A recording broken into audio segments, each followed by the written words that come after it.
Hello everyone and welcome to MPSC point. मित्रांनो, एमपीएससीचा अभ्यास सुरू करताना काही गोष्टींची काळजी घेणं अतिशय गरजेचं असतं. जर तुम्ही चुकीची पुस्तकं निवडली तर त्याचा परिणाम तुमच्या मार्कांवरती होतो.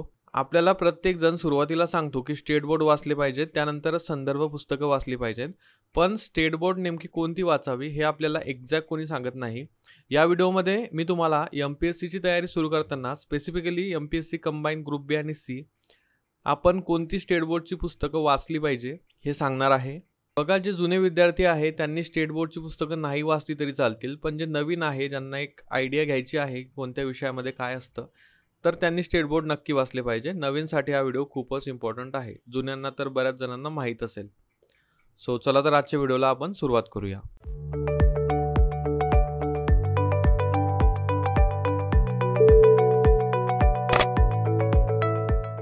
बघा, state board text book for MPSC preparation specifically combine बाबत म्हणेल. राज्यसेवेला देखील लागू होतं, पण आता थोडं पॅटर्न चेंज आहे, त्यामुळे NCERT वगैरे तुम्हाला वाचावे लागतील पुढे. आपण वन बाय वन जाऊया. बघा, जे इम्पॉर्टंट किंवा कोर विषय आहे ज्यामध्ये जिओग्राफी, हिस्ट्री, सायन्स, इकॉनॉमिक्स हे विषय आहेत, तर ते काळजीपूर्वक आपल्याला स्टेट बोर्डमधून कव्हर करणे गरजेचं आहे. बघा, भूगोलासाठी 6वी ते 10वीचे स्टेट बोर्ड तुम्हाला वाचायचे आहे, म्हणजे 6वी, 7वी, 8वी, 9वी, 10वी. आणि जे 10वीचं स्टेट बोर्ड तुम्ही वाचणार आहात तर ते जुनं वाचायचं, म्हणजे जुनी एडिशन वाचायची, नवीन वाचायचं नाही. बघा, आता महत्त्वाची गोष्ट म्हणजे हे स्टेट बोर्ड तुम्हाला विकत देखील मिळू शकतात. जर विकत नाही मिळाले तर आपली वेबसाईट आहे stateboard.co.in, त्याची लिंक डिस्क्रिप्शनमध्ये आहे. तिथे या सर्व PDF फ्रीमध्ये दिलेल्या आहेत. त्या PDF वाचा. PDF नाही वाचल्या जाणार तर त्या प्रिंट करून वाचा, पण नक्की वाचा. जिओग्राफीसाठी मी म्हणेल, कारण बरेच क्वेश्चन आपले यातून कव्हर होतात. आणि स्टेट बोर्डचा एक उद्देश असतो की जे बेसिक आहे ते तुम्हाला मिळतं, आणि बेसिक मिळाल्यानंतर तुम्ही जे रेफरन्स बुक वाचता तर त्यामध्ये तुम्हाला तेवढा वेळ लागत नाही वाचायला. बेसिक तुमचं क्लिअर असतं, बॅकग्राऊंड क्लिअर असतं. त्यामुळे हिस्ट्रीसाठी 8वी, 9वी, 10वीचं नवीन स्टेट बोर्ड तुम्हाला वाचायचं आहे. आणि 11वीचं बघा, मोस्ट इम्पॉर्टंट आहे. 11वीचं महाराष्ट्राचा इतिहास, जे जुनं स्टेट बोर्डचं पुस्तक आहे ते वाचायचं आहे. हे स्टेट बोर्डचं पुस्तक मार्केटमध्ये अवेलेबल आहे किंवा नाही मला आयडिया नाही, पण आपल्या वेबसाईटला मी टाकलेलं आहे, ते तुम्ही डाउनलोड करू शकता.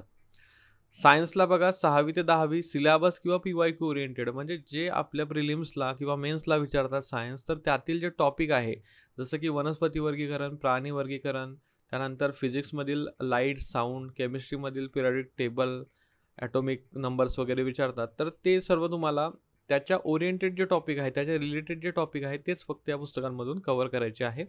सेम 11वी 12वीचं देखील करायचं, सिलेक्टिव्ह रिडिंग करायचं, सगळंच वाचत बसायचं नाही. इकॉनॉमिक्सला तुम्हाला 11वी आणि 12वी कंबाईन ओरिएंटेड, म्हणजे जे तुमच्या प्रिलिम्स आणि मेन्सला टॉपिक आहेत तेच फक्त वाचायचे आहे 11वी 12वीचे.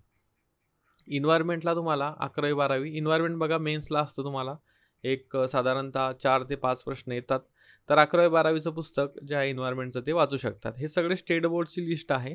एवढे सगळे स्टेट बोर्ड तुम्हाला वाचावे लागतील जर तुम्ही नवीन कॅन्डिडेट असाल. जुने असाल तर स्टेट बोर्डचीच माहिती रेफरन्स बुकमध्ये दिलेली असते, वाचण्याची गरज नाही. अन्यथा जर काहींना वाचायचं असेल तर ते वाचू देखील शकतात. सो आय होप तुम्हाला या व्हिडिओतून क्लिअर माहिती झाली असेल की आपण कोणते स्टेट बोर्ड MPSCसाठी वाचले पाहिजे. आजच्या व्हिडिओसाठी एवढेच. मित्रांनो, व्हिडिओ आवडल्यास लाईक करा, चॅनलला नवीन असाल सबस्क्राईब करा. आपण भेटूया पुढच्या व्हिडिओमध्ये. Thank you for watching.